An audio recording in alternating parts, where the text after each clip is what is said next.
నమస్తే, నా పేరు షేక్ సిద్దిక్, నిరుద్యోగ జేఏసీ రాష్ట్ర కన్వీనర్. ఈరోజు నిరుద్యోగుల ప్రభుత్వం కొలువు తీరింది. చంద్రబాబు నాయుడు గారు ప్రమాణ స్వీకారం చేసేసిన తర్వాత మొట్టమొదటి సంతకం మెగా డిఎస్సి మీద పెడతామన్నటువంటి హామీని నిలబెట్టుకోవడం జరిగింది.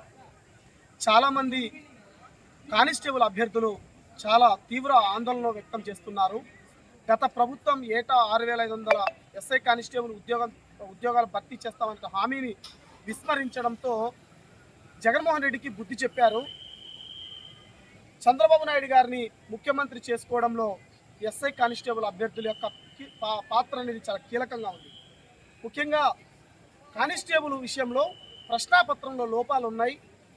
5 నుంచి 7 మార్కులు యాడ్ అయ్యేటున్నా కూడా ఏకపక్ష ధోరణితో ఒంటెద్దు పోకడంతో జగన్మోహన్ రెడ్డి ప్రభుత్వం కానిస్టేబుల్ అభ్యర్థులను మోసం చేసింది.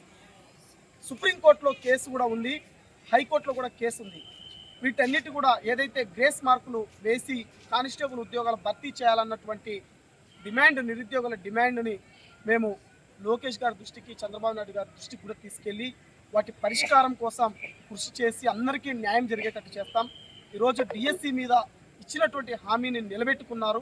ఇదే పద్ధతిలో అన్ని సమస్యల పరిష్కారం కోసం కూడా ముందుకెళ్తామని చెప్పేసి కానిస్టేబుల్ అభ్యర్థులకు ఎస్పెషల్లీ వాళ్ళకు నేను భరోసా ఇస్తున్నాను. ఈ యొక్క కేసు యొక్క పరిష్కారం చూపి మార్కులు కలిపే విధంగా చంద్రబాబు నాయుడు గారితో, లోకేష్ గారితో మాట్లాడి వాళ్ళకు కూడా న్యాయం చేపిస్తానని చెప్పేసి తెలియజేస్తాను.